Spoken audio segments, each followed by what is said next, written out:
جی السلام علیکم اسٹوڈنٹس۔ ہم نے اپنے لاسٹ لیکچر کے اندر حضرت محمد صلی اللہ علیہ وسلم کی سیرت کے حوالے سے جو اپنے سلیبس کا حصہ شروع کیا ہے، اس کا جو دوسرا موضوع ہے وہ حضرت محمد صلی اللہ علیہ وسلم کی ذات بحیثیت معلم ہے، جو کہ ایز اے ٹیچر ہمارے لیے بھی ایک بہت بڑا سبق ہے، اور ہمارے ارد گرد بھی جو چیزیں موجود ہیں اس کے حوالے سے اس کے لیے بہت امپورٹنٹ ہے۔ جیسے کہ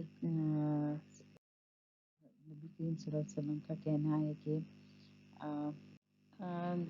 معلم جو ہے وہ کسی بھی شخص کی زندگی میں بہت اہم کردار ادا کرتا ہے۔ ایک طرح سے بنی نوع انسان کی ترقی میں، ان کی زندگیوں میں ایک معلم، ایک استاد کا کردار بہت اہم ہوتا ہے۔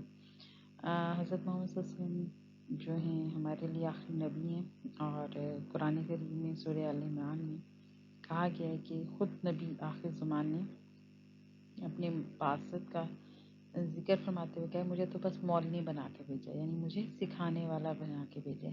اور جیسے کہ ہمیں بہت اچھی طرح سے علم ہے کہ جب قرآن پاک کی پہلی وحی نازل ہوتی ہے تو اس میں بھی یہی کہا جاتا ہے اقرا بسم ربک الذی خلق، پڑھو کہ جس نے تمہیں پیدا کیا۔ تو گویا حضور صلی اللہ علیہ وسلم کی جو ذات ہے وہ ہمارے لیے ایک معلم کی حیثیت سے بہت بڑی زندگی کا احاطہ کرتی ہے۔ دنیا میں پیغمبروں کے علاوہ جتنے بھی رفاعوں یا رہنما ہوئے یا جنہوں نے اس مقام پر فائز ہونے کا دعویٰ کیا ہے، ان کی دعوت اور تعلیم کی صداقت اور قطعیت کا ثبوت مہیا نہیں ہوتا، لیکن یہ ان کی ذاتی کاوش، تحقیق، تفتیش اور فکری رجحان کا نتیجہ ہوتی ہے، جس میں ہر قسم کی بشری کوتاہیوں کا وجود ناگزیر ہے۔ اسی لیے ان کی تعلیم و تربیت کا کوئی خاص انتظام نہیں ہوتا۔ اس کے برعکس خدا کے فرزدہ جو نبی اور رسول ہیں، ان کی تعلیم و تربیت کی ذمہ اللہ تعالیٰ خود لیتے ہیں، ان کو خود تعلیم و تربیت دیتے ہیں تاکہ وہ آپ جو اپنے اپنے دور کے ان کی امتیں ہیں ان کو اللہ کی شہادت دے سکیں اور اس کے جو پیغام ہے وہ پہنچا سکیں۔ تو ہمیشہ سے نبی جو انبیاء ہیں وہ رہتے ہیں، جیسے کہ ربی زدنی علما، اے پروردگار، میرے پروردگار میرے علم میں اضافہ فرما۔ نبی کریم صلی اللہ علیہ وسلم نے اعلان نبوت کرنے کے بعد سب سے پہلے جو کام کیا وہ ترویج علم کا کام تھا۔ آپ نے ان عرب کے جاہلوں کو، جنہیں ان سے بہت کم واسطہ پڑتا تھا، تحصیل علم کا شوق دلایا اور انہیں علم حاصل کرنے کی ترغیب دلائی، اور خود علم اور تعلیم کا کوئی موقع ہاتھ سے نہ جانے دیا۔ جنگ بدر کے پڑھے لکھے قیدیوں پہ یہ شرط عائد کی کہ انصار کے 10 بچوں کو لکھنا پڑھنا سکھا دیں تو ان کو رہا کر دیا جائے گا۔ خط و کتابت کے لیے حضرت زید بن صفات کو غیر عربی زبانوں کو سیکھنے کا حکم دیا۔ آپ نے ایک بہترین معلم کی حیثیت سے پہلے اپنے صحابہ میں تحصیل علم کا جذبہ پیدا کیا، کیونکہ اچھے معلم کے خصائص میں سے یہ خصوصیت بڑی اہمیت کی حامل ہے کہ وہ اپنے شاگردوں میں سے تحصیل علم کا جذبہ پیدا کرے۔ یعنی جب تک ہم بحیثیت معلم اپنے طلباء کے اندر تعلیم کا جذبہ نہیں پیدا کر سکتے تو ہم بہت کامیاب نہیں ہو سکتے۔ صرف جذبہ پیدا کر دینا نہیں بلکہ ان کی رغبت دلانا، ان کو مائل کرنا، اور علم کی ضرورت اور اہمیت اور اس طریقے سے پڑھانا کہ وہ تعلیم کی طرف راغب ہوں۔ تو معلم کا مقصد صرف یہ نہیں ہے کہ آئے لیکچر دیا چلے گئے، بلکہ بچوں کو اس قدر، طلباء کو اس قدر ان کے ساتھ ذہنی ہم آہنگی کرنا، ان کو اس قدر اپنے طریقہ تدریس سے کے ساتھ لے کر چلنا کہ وہ آسانی سے علم کے راستے پر چل پڑیں۔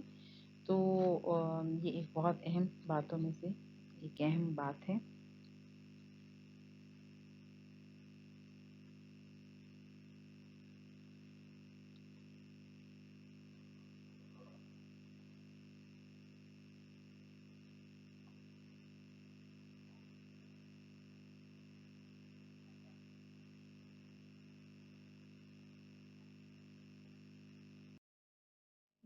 جو ہم علم کی رغبت کی بات کر رہے تھے اس کے حوالے سے حضور صلی اللہ علیہ وسلم نے پہلے فرمایا کہ جو شخص تحصیل علم کے لیے نکلے وہ گویا خدا کی راہ میں جہاد میں نکلا، یہاں تک کہ واپس آئے۔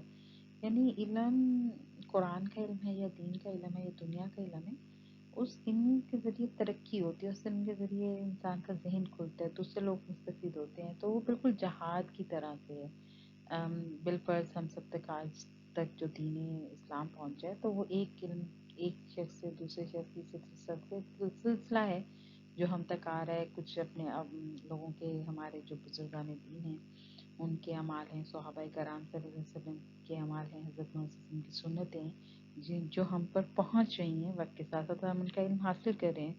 تو علم حاصل کرنا ایک جہاد کے مترادف قرار دیا گیا ہے. اسی طرح سے کہا گیا ہے کہ ان اللہ و ملائکاتہ و اہل السماوات والارض حتی النملۃ فی الحجرہ وحتی الحوت یصلون علی معلم الناس خیر. اللہ تعالیٰ اور اس کے فرشتے اور اہل آسمان اور اہل زمین سب کے سب، یہاں تک کہ چونٹیاں اور مچھلیاں بھی پڑھنے اور پڑھانے والوں کے لیے دعا کرتی ہیں. آپ صلی اللہ علیہ وسلم کی تجویز اور ترغیب سے دنیا کی سب سے پہلی یونیورسٹی مدینہ منورہ میں قائم کی گئی، جس کے طلباء خالص رسول علم کے لیے جمع ہوئے. ان کو کسی قسم کی مادی نفع کی کوئی خواہش نہیں تھی، نہ کسی عہدے کی خواہش تھی، بلکہ وہ صرف علم حاصل کرنے جاتے تھے، اور وہ بھی دین کا علم. دنیاوی علم کی وہاں پہ کوئی بات نہیں ہے. جو ان کو دین اور آخرت کی طرف لے کے چل سکے اس علم کی طرف وہ راغب ہوئے.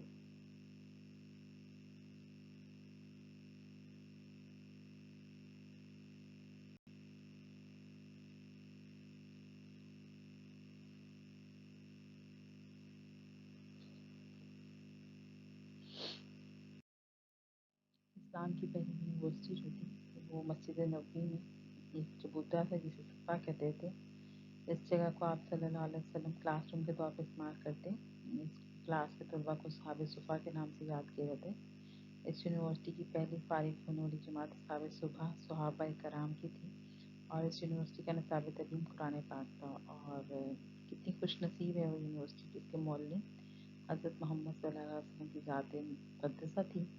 آپ صلی اللہ علیہ وسلم اس یونیورسٹی کے طلباء کو نہ صرف قرآن اور حدیث کی تعلیم دیتے تھے بلکہ طلباء کی عملی تربیت و تزکیہ نفس کا اہتمام بھی کرتے تھے. یعنی کہ صرف قرآن پاک کا علم نہیں دیا جاتا تھا بلکہ عمل سے اور ان کے نفس کو اپنے اختیار میں کر کے، یعنی کہ نفس پہ قابو پانے کے طریقے بھی سکھائے جاتے تھے. اور ان طلباء نے حضور صلی اللہ علیہ وآلہ وسلم سے قرآن اور حدیث کا علم بڑے ذوق و شوق سے سیکھا، پھر اس کو دنیا کے اطراف میں پھیلانے کے لیے اپنی تمام صلاحیتیں اور توانائیاں صرف کر دیں. کتب تاریخ سے پتہ چلتا ہے کہ آغاز اسلامی، یعنی اسلام کے شروع کے دنوں میں صرف 17 آدمی تھے جو پڑھے لکھے تھے. اور جب تک حضور صلی اللہ علیہ وسلم کا وفات ہوئی تو پھر دنیا عرب کے تقریباً ہر گھر میں علم جو تھا منور ہو چکا ہوا تھا، علم پھیل چکا ہوا تھا. تھوڑے سے پھیلتے پھیلتے اتنا پھیل گیا کہ اب آپ دیکھیں کہ علم کے دریا ہیں، لیکن ویسے عالم اور ویسے اصحاب صفا جیسے خوش نصیب طلباء نہیں ہیں. اصول علم کی تاکید حضور صلی اللہ علیہ وسلم نے 12 اصول علم کی تاکید کا کہا ہے، اور انہوں نے کچھ چیزوں کی تاکید سے منع بھی فرمایا ہے. دنیا معلوم ہے، جو اس چیز میں ہے وہ معلوم ہے، مگر ذکر الہی ہے جس سے وہ پیار کرے، علم اور متعلم اس قیامت سے مستثنی ہے. یعنی کہ تھوڑا انہوں نے بتایا اس میں کہ دنیا جو ہے وہ ختم ہو جانے والی ہے، دنیا اتنی قابل بھروسہ نہیں ہے، بلکہ ہمیں ذکر الہی سے پیار کرنا ہے اور وہ علم حاصل کرنے. اسی طرح سے فرمایا من طلب العلم کان کفارۃ لما مضى، علم حاصل کرنا سب کا گناہوں کا کفارہ ہوتا ہے. پھر فرمایا طلب العلم فریضۃ علی کل مسلم، تعلیم تحصیل علم ہر مسلمان کے لیے ضروری ہے. پھر فرمایا الحکمت ذلت المؤمنین، حکمت اور دانائی مومن کی گمشدہ چیز ہے. ان سب حدیث میں ہمیں بار بار علم کی اہمیت کا اندازہ ہوتا ہے، علم کے حاصل کرنے کا اندازہ ہوتا ہے کہ یہ کس قدر اہم ہے. اور اگر ہم حکمت و دانائی کی طرف چلے جاتے ہیں تو مومن کو بہت قیمتی چیزیں مل گئی، اور اسی طرح سے اگر وہ اصول علم کی طرف رکھتا ہے تو باقی گناہوں کا کفارہ ہو جاتا ہے جو اس نے اس سے پہلے حصہ کریں.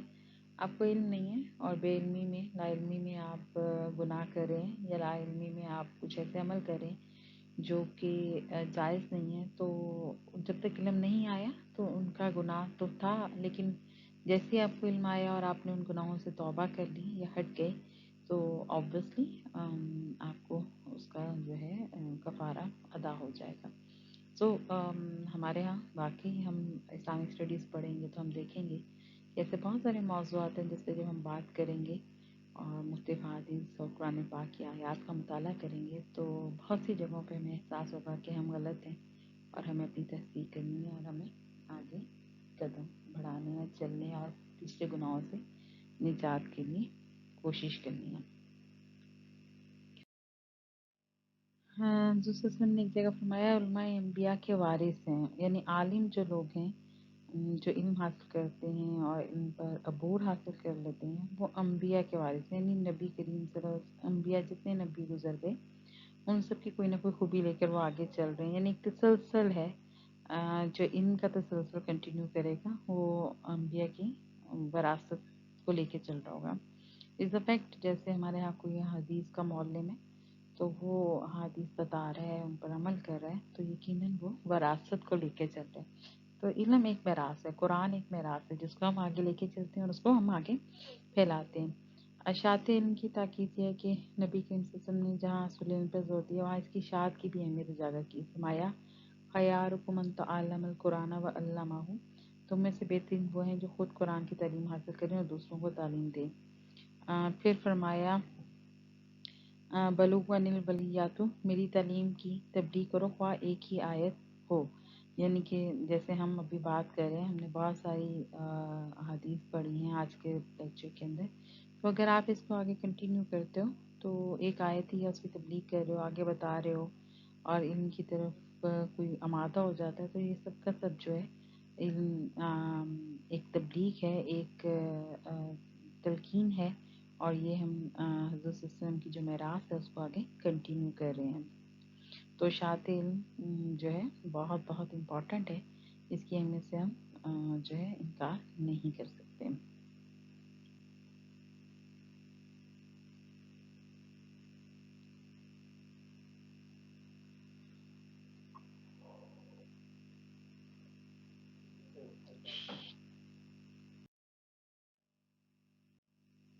اسی طرح سے نبی کریم صلی اللہ علیہ وسلم کا طریقہ تدریس یہ ہے کہ آم، آم، آج کی طرح 2 2 4 4 سال کا نصاب نہیں تھا، بلکہ جس کو جتنی فرصت ہوتی تھی اس کو اتنی تعلیم دے دی جاتی تھی کہ انتہائی شفقت سے انتہائی محبت سے تعلیم سکھائی جاتی تھی۔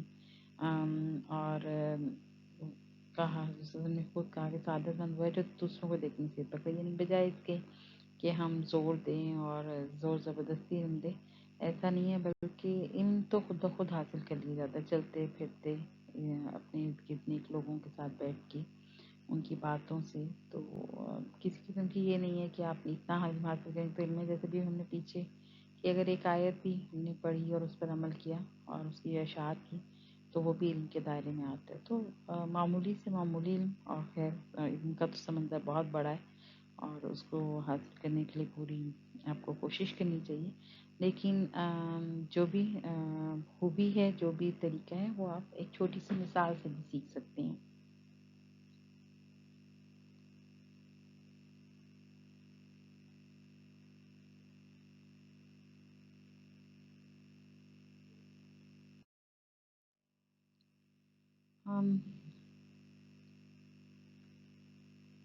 جو طریقہ کار ہے وہ ہم ترقی یافتہ ممالک میں بھی ہے کہ آپ کو آسانی سے تعلیم دی جائے، کسی قسم کی مشکل نہ ڈال جائے، پریکٹیکل ہو۔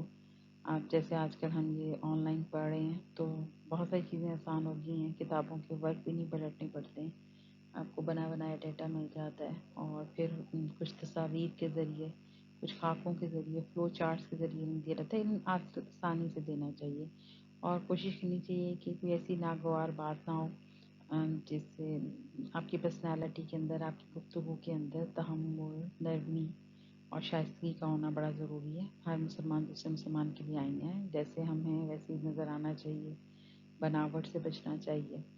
تو یہ بہت ساری ایسی چیزیں جو کہ ہمارے علم کا حصہ ہونی چاہیے۔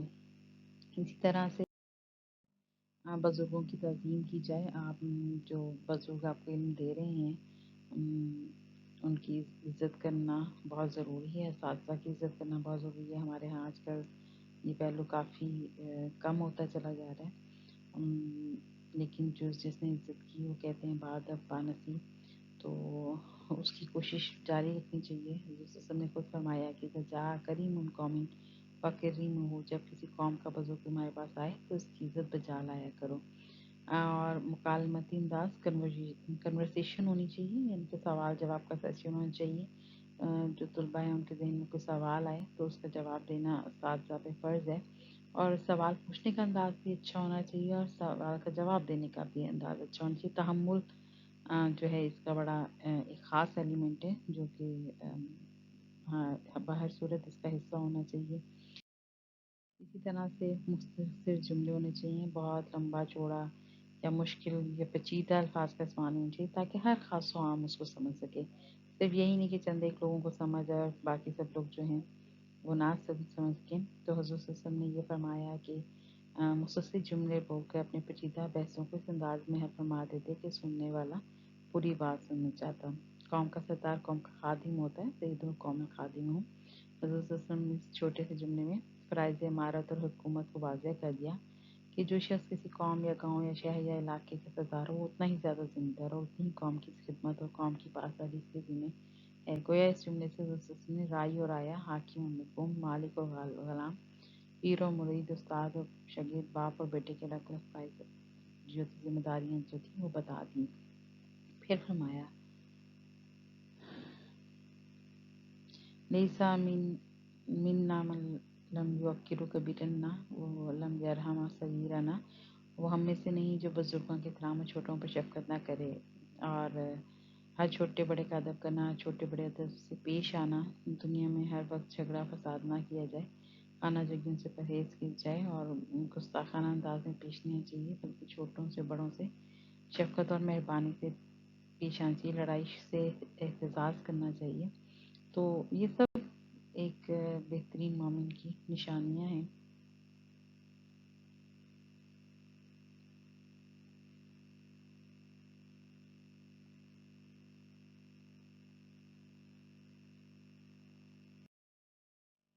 اسی طرح سے غور و فکر کی تلقین کہا گیا، ایسے انداز میں غور و فکر کرو۔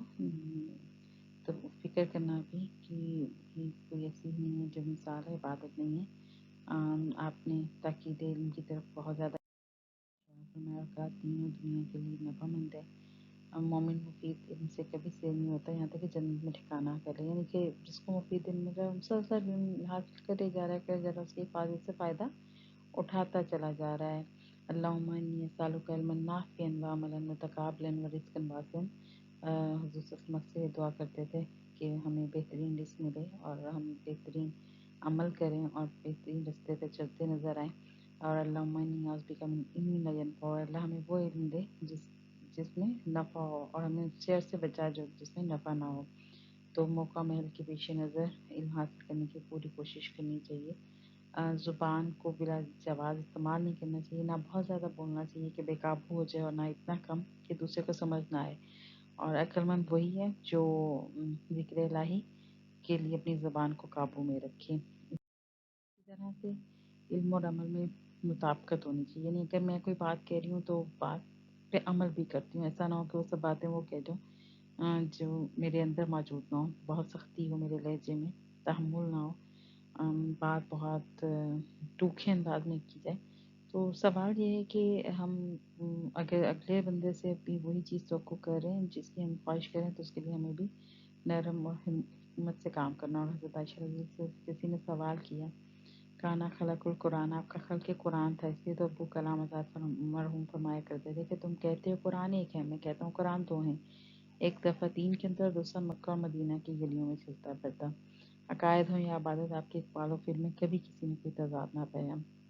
افسوس کہ آج کل جو ہے ہمیں استاد جو ہے سمجھتا ہے کہ میرا کام صرف لیکچر دینا ہے، مجھے پڑھانا ہے، اس کی مجبوری ہے، اس کی کش میں وہ شفقت، محبت، ادب و احترام ختم ہوتا چلا جا رہا ہے۔ استاد کسی بھی مضمون کا ہو، اپنے شاگرد کی روحانی و اخلاقی تربیت اس کا اولین مطمع نظر ہونا چاہیے۔ یہ بہت بڑا سبق ہے، اور آج جو موضوع میں نے یہ تھا شروع میں ہی رکھا اس لیے تاکہ ایز اے استاد جو ہے میں کچھ باتیں آپ سے شیئر کر سکوں اور آپ لوگ سمجھنے کی طرف چلو۔ انشاءاللہ اگلا جو ہمارا لیکچر ہوگا وہ ہم فیس ٹو فیس لیکچر ہوگا، اس میں ہم ایک دوسرے سے ملیں گے، دیکھیں گے، سمجھیں گے۔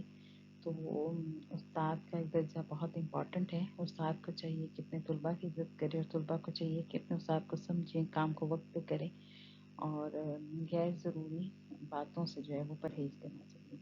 تو آج کے لیے اتنا لیکچر کافی ہے. انشاءاللہ جو ہے لیکچر میں ملیں گے اور صحت سے ہماری سب کی ملاقات ہو. اللہ تعالیٰ ہم سب کی حفاظت فرمائے. اللہ حافظ.